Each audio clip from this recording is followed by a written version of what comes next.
Hey everybody, thanks for joining. And this is a bit more of the esoteric class. And so sometimes we jump into a practice, sometimes we do Q&A, and today I think we'll do a little bit of both. So let's start with Q&A and we'll go from there. So esoteric questions, anything goes. Go ahead and fire away.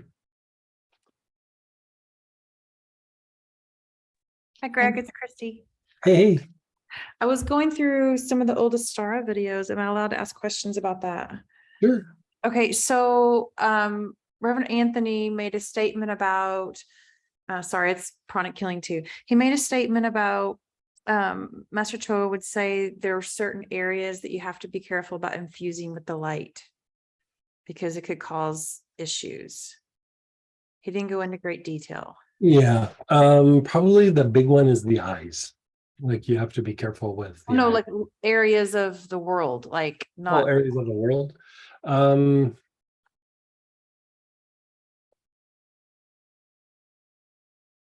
That's the way I understood it.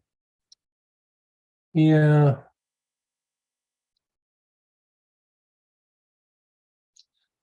I mean, I know of a couple of places that I was trying to do something and he did not want me interacting in that area, and it was outside the US. Okay. And um,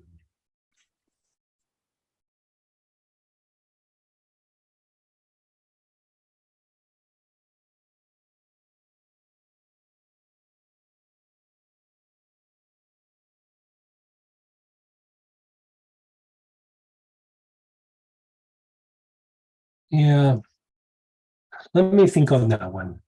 I mean, there are a couple of places that jump out, but it's usually not on anybody's radar, so you don't really talk about it very much. But let me think about it for a little bit, and I'll come up with an answer for that. Okay, thank you. Yeah. Yeah, go ahead, Barbara. Mhm. Hey there. Mhm. Could you speak a little bit perhaps about the difference between offering and giving in terms of a blessing? Like, I mean, I'm not Wait, sure if I'm asking. wait, Instead of offering a blessing versus a mudra for the mudra for giving versus the mudra for offering. Does that make sense to you? I don't even know that I'm explaining it well, but offer. Okay, so the difference between an offering and giving. some of it may be language. This is from a Yeah. Like I think I kind of get it. Like so, one, like the offering is like, and I assume you're talking about to like higher beings or an angelic realm or something of that nature, or you're doing it to the nature spirits or to like people, or I think all of the above okay, in one or the other. right. I've So heard it discussed in terms of two different hand mudras, and I wasn't clear on the difference between them. so the giving component, can I see the mudras? Yeah, that's Like what that I would was. probably help me understand even more. And if you need to text it, otherwise I will. However you need to. I can work off the information you have me, but like sometimes the mudra might help me to understand. And if she even maybe does the mudra. Yeah, would that's what I was you- showing. Like you just show me the mudra.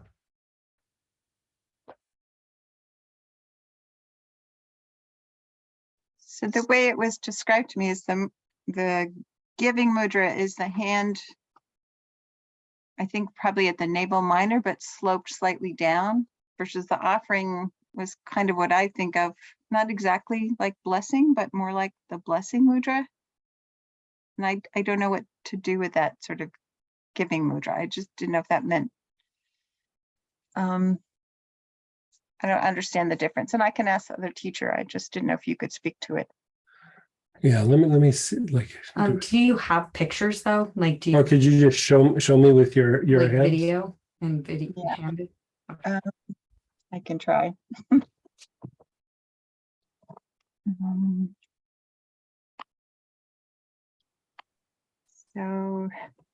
this would be offering. Mhm. And this would be giving. And where are they at? Like you're putting them on your, Offering is about equal to the heart, maybe slightly above, and giving is down around the navel minor. and it's just cupped like that? Like Tilted down, sloped down. That made a Like big that. point of it being Hang on, sloped let me down. show, will you show your hand again, Greg? like that? Yeah, maybe a little less sloping, but yeah, like that. Yeah,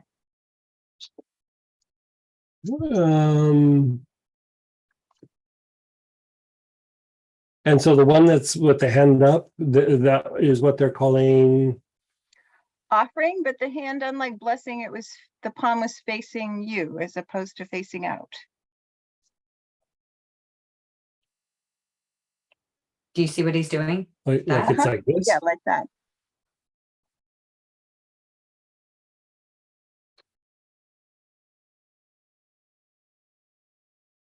And it's okay if you don't have an answer. I was just Yeah, curious. like I have an answer, but then the mudra, like the one mudra, like makes sense, but this one doesn't make sense to me now. That's why I was like sitting there thinking it out. That would be called offering, and I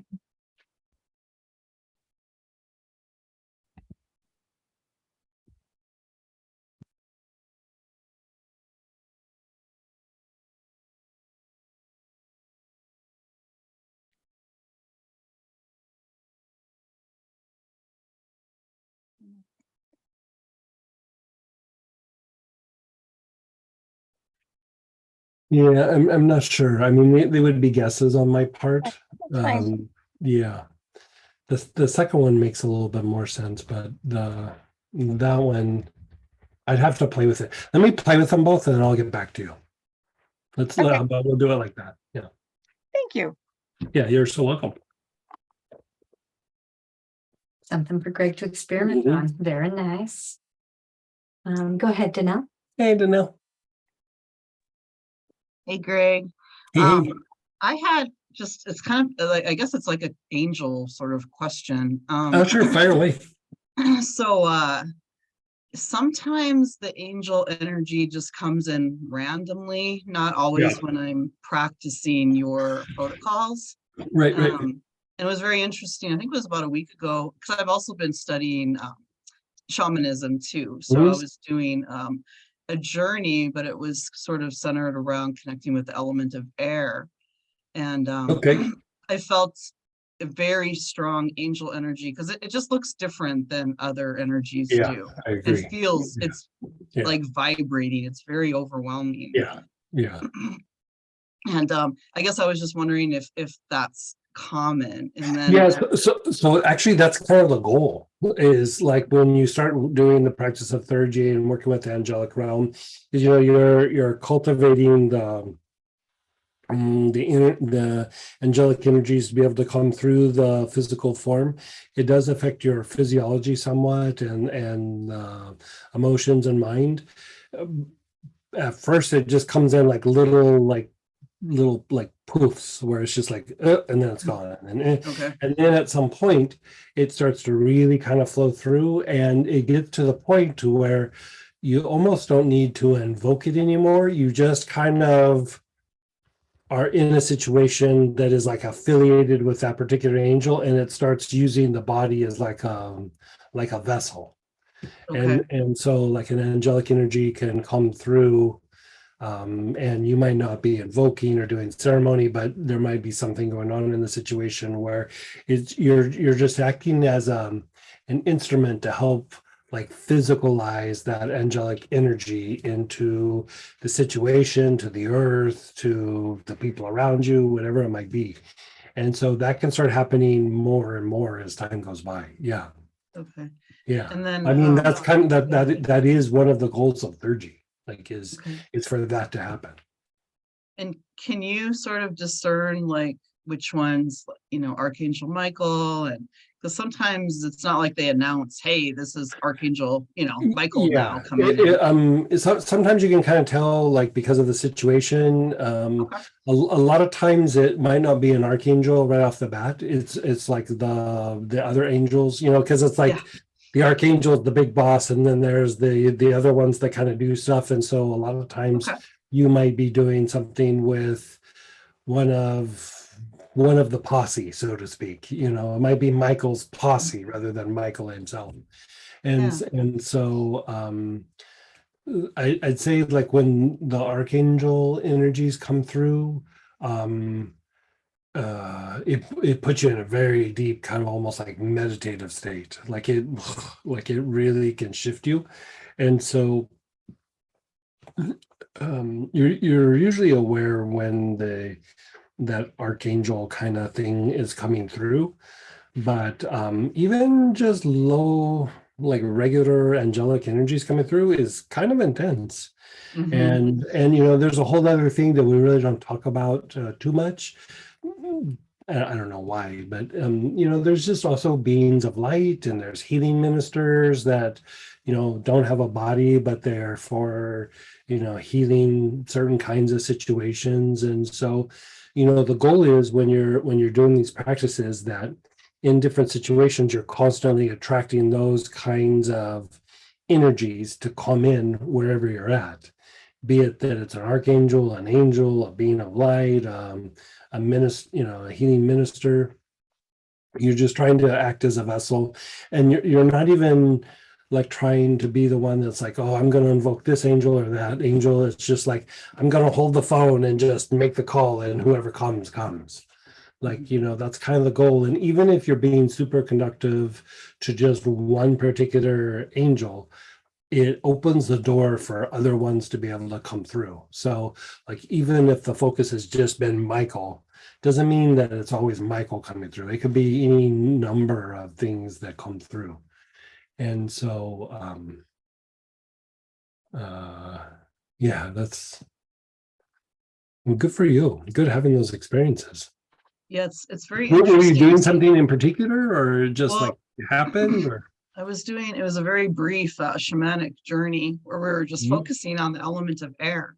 Mhm. I wasn't even invoking angels or anything like that. And it must have just been right there, and it just came right on in. Nice. Yeah. Yeah. Very nice. Yeah. Yeah, and then I think thought I had another question I was going to ask you, but I might have just Mhm. forgotten what it was.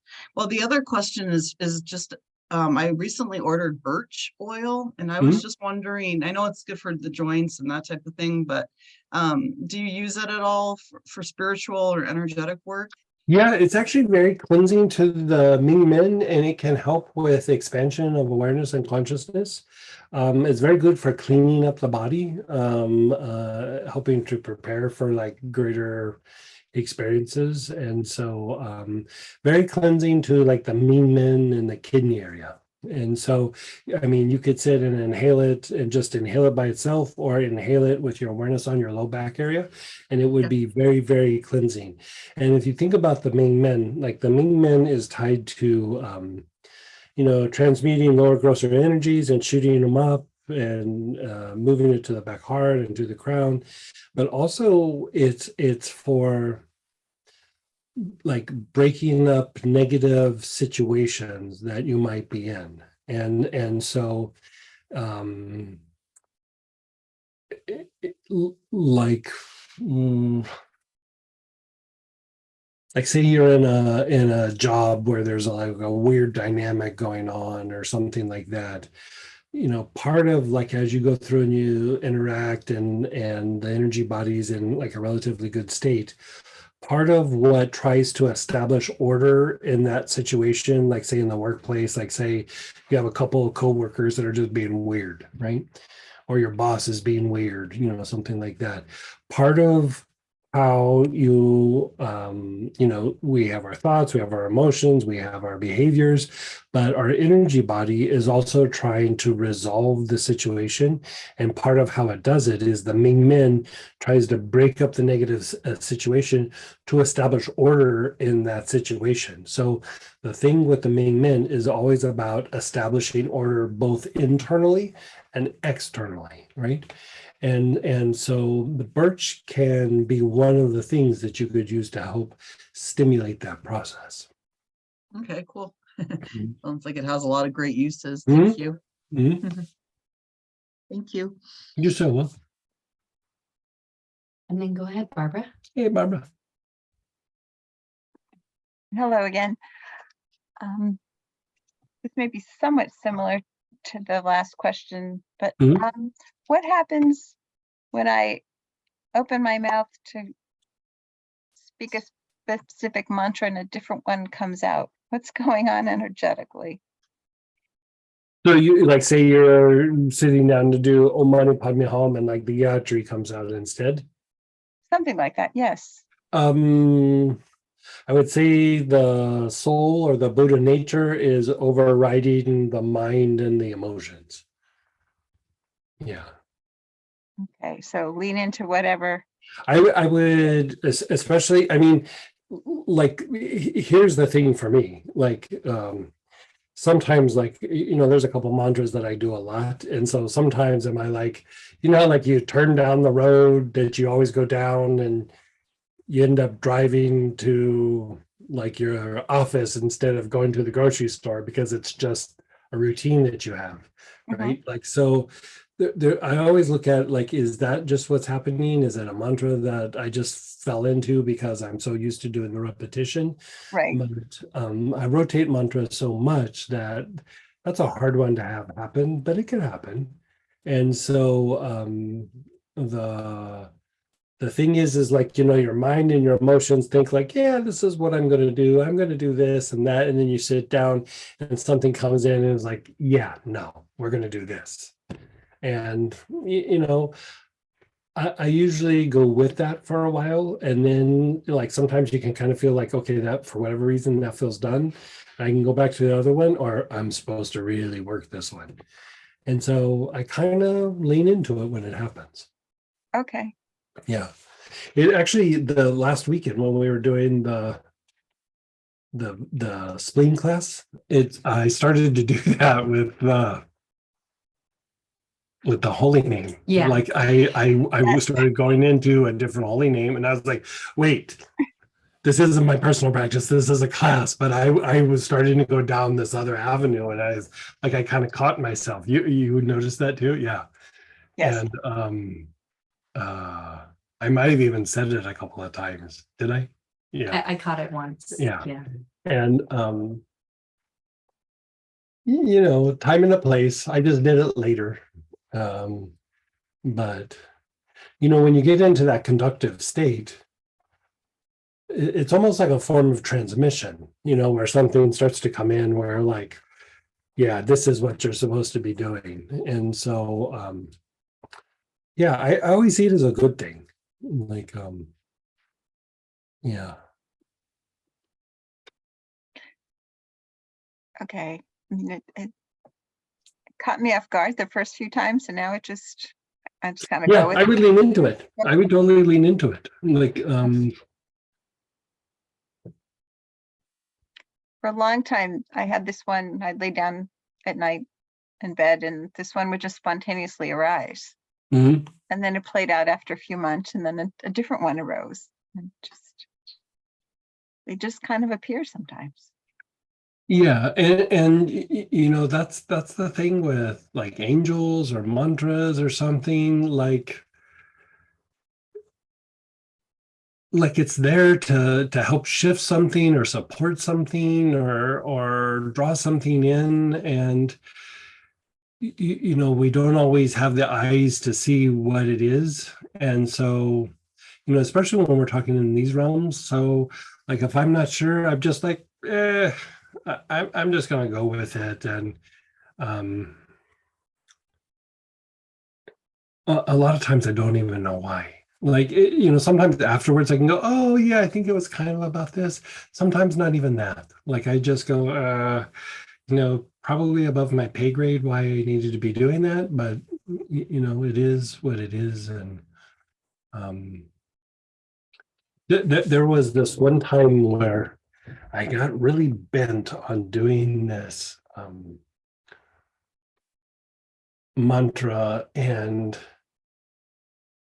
it was on like putting my awareness on the basic chakra, which I thought was really weird. And I did it for a while, and you know, I'm thinking of these conversations I used to have with Master Jha. So I asked him about the mantra, and he goes, mm-hmm. And I go, where should I put my awareness? And he goes, well, you should experiment, you know, try it in different places. And so then I go, what about the basic chakra? And his eyebrows went up, and he went, he didn't really say anything, but he gave me a kind of a look. And I go, I'm feeling inspired to do it. It's not that I was mental and said, and he goes, And so he was just quiet for a minute. I go, so is that a yes or a no? Or he just went, interesting. And I go, so that's not a no. Like, let's just be clear, that's not a no. And he still wouldn't say like yes. And you know, at the time I didn't know this about him, but like as time went by, he made some comment that sometimes like a teacher like him, he's not going to give like a specific instruction, but if there's inspiration that comes to the student that might be just specific to the student, you know, it might have to do with like a certain process or something that he's not trying to stimulate that in everybody, but like when you're ready, it's almost like you become aware of it or it awakens. And then you do the practice. And so I kept pushing him on that. And eventually he said, don't teach it to other people. And I go, because it's bad, or I'm not, like, you know, because I'm being very mental about it. Like, it's bad, or I shouldn't do it, or am I being an experiment for somebody? Or like, you know, I wanted to know. And he said, maybe that's just for you for where you're at right now. You know, he said it a little bit more nicely, but I mean, that's kind of what I got. And in the moment, I left feeling very unsure, but I still felt very driven to do it. And later I realized that there's certain things that stimulate your growth, but when you're ready, like there are some things that you can stimulate to get you to a certain place, but then there's certain things that you almost have to realize yourself and not have somebody prod you into that direction, because, you know, it might be opening up something that you have to be ready for, not just like, I'm going to stimulate this process. And part of how that would happen would be like these kinds of little inspirations like this. And so some of the higher levels of meditation that were taught in the organization, you know, I hadn't been taught yet. And I would go up to him and say, you know, what happens if I do this, this, and this? And he'd look at me and he'd go, who told you that? And I was like, nothing. I just realized it in my meditation. And he'd be quiet and goes, congratulations, you're now doing whatever level it is. You know, so I didn't even get it in the class. I just got it through like an inspiration, like what you're talking about. So I would pay attention to those things. Thank you. Yeah. And if a mantra arises spontaneously, I don't necessarily associate it with a chakra. Should I pay attention to that, or just Not kind of observe necessarily. if it lands somewhere, or just Yeah, let if that it- process be its own thing? Let the process be its own thing. Like sometimes the chakras enhance it, and sometimes the chakras hold it back. And so, like if it arises and you're putting your awareness or attention somewhere else, or it's just on the words itself, just let it be. Okay, thank Like you. when you go, oh, I should be putting my awareness on my heart when I do this, then you can follow that. But you know, a lot of times those centers aren't taught directly. It's maybe taught a little bit, but not intensely. And sometimes it's helpful, and sometimes it's a hindrance. And so it would depend sometimes. Like this particular mantra, like you notice, I haven't said what it is because it's nothing crazy, but it's just it's intense, and it's not normally something you would put on a chakra.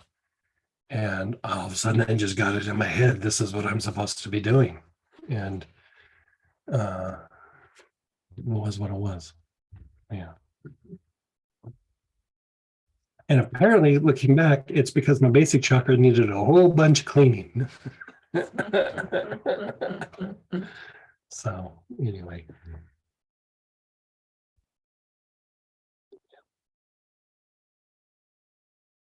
Okay, so you know we've done the materialization breath tonight. I thought we can do this with an oil, but I thought we'd do a little bit of Lama Yoga, which is the same breath but without the holding of your breath. So pull out something that is kind of calming or soothing, cleansing. Um, you know, something that you would associate with some sort of meditation, you know, a fir, a spruce, frankincense, palo santo, galbanum, lavender, you know, just something that's kind of nice and soothing.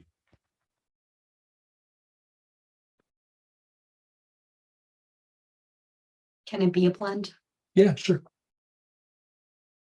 Yeah, it could be an angel blend if you like.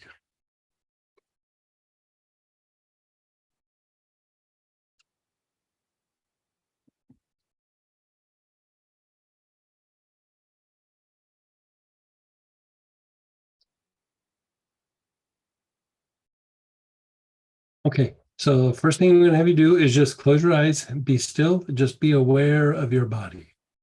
Just be aware of your body, the tight spots, the achy spots.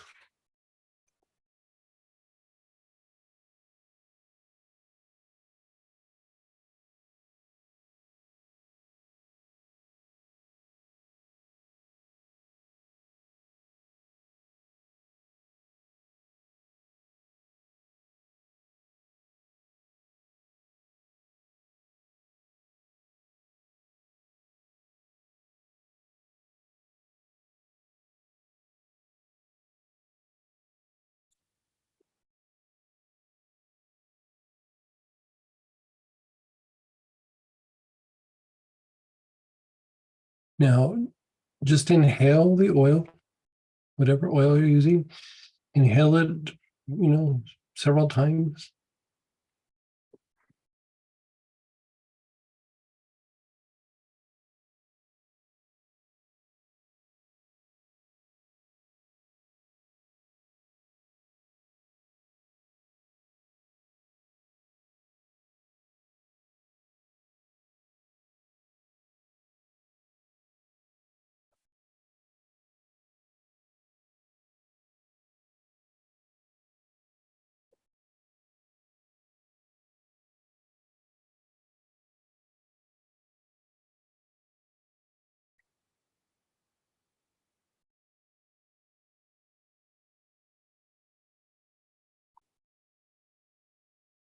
And then let go of the inhalation. And then just watch me for a second so we're all on the same page.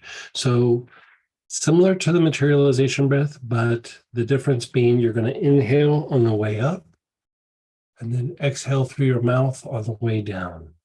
Right? Inhale up, exhale down. Inhale up, exhale down. Inhale up, exhale down. Go ahead and do it with me. Inhale up. Exhale down. Inhale up.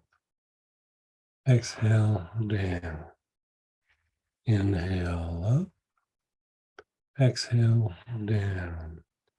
Inhale up. Exhale down. Inhale up. Exhale down. Now just be still, be aware. Keep your eyes closed.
Maintain your stillness and awareness. Your awareness is on your body. Just whatever part of your body jumps out at you, you're just maintaining your awareness on the body.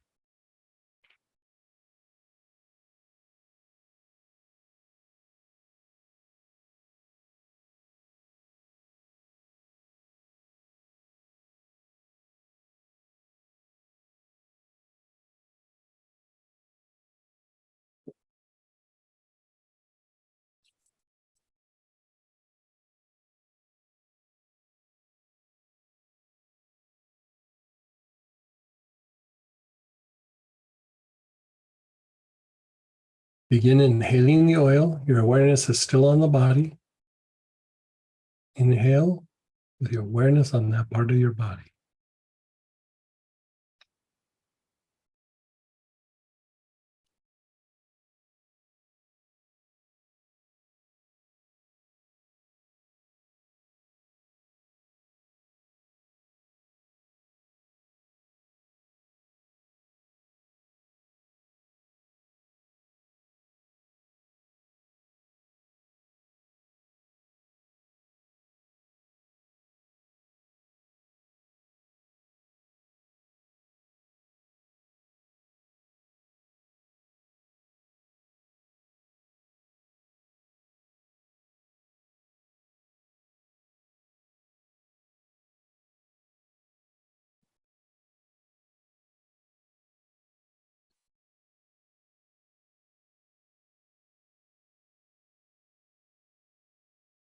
And then be still, be aware, just let it go for a moment.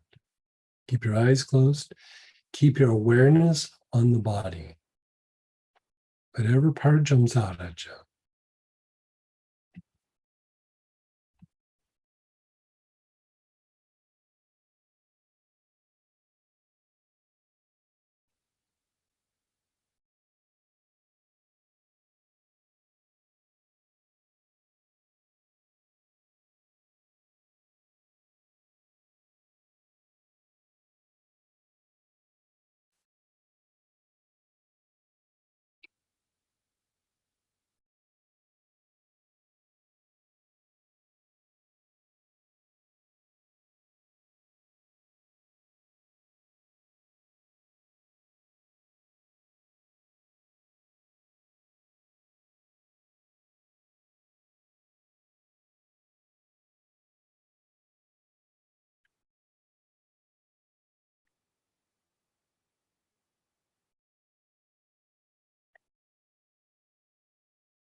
And down to your chest.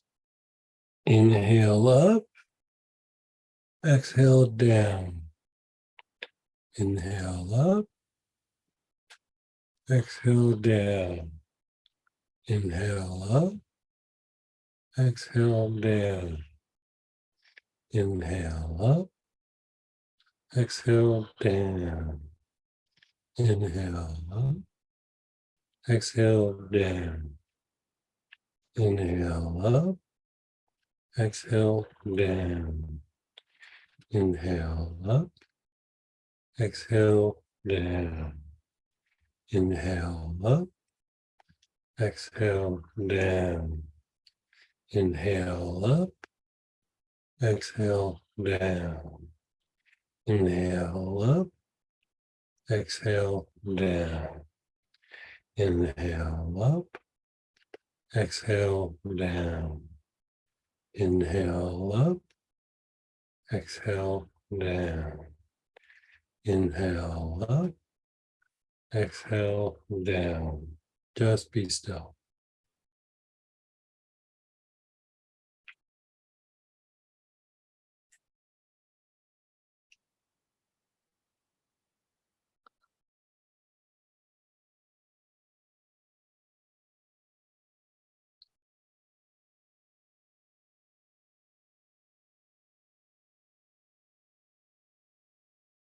Maintain your stillness and awareness.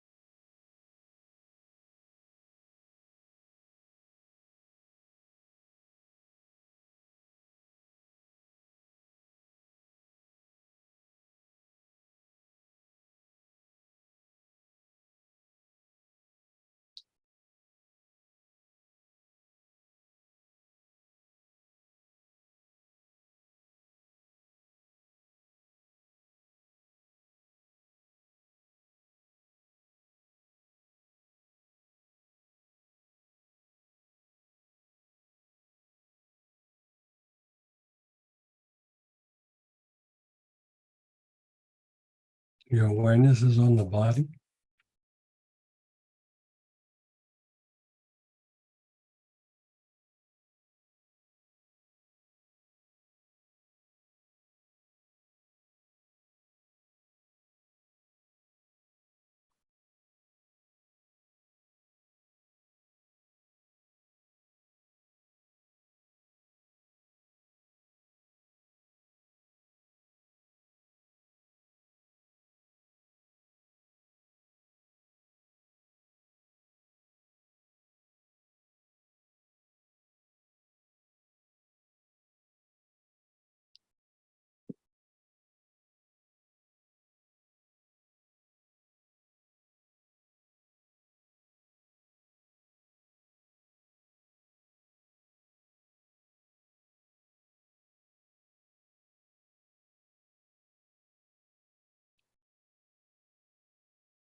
Chin down to your chest. Inhale up. Exhale down. Inhale up. Exhale down. Inhale up. Exhale down. Inhale up. Exhale down. Inhale up. Exhale down. Inhale up. Exhale down. Inhale up. Exhale down. Inhale up. Exhale down. Inhale up.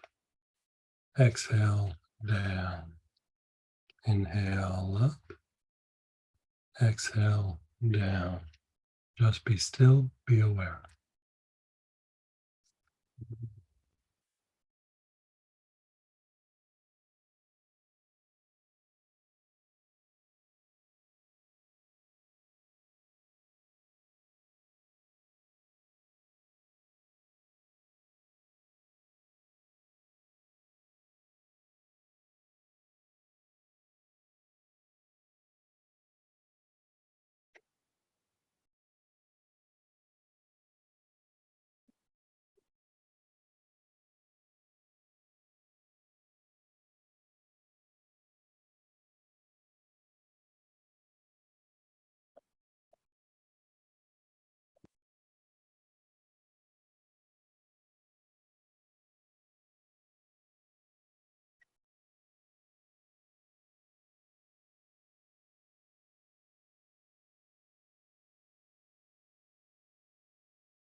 Okay.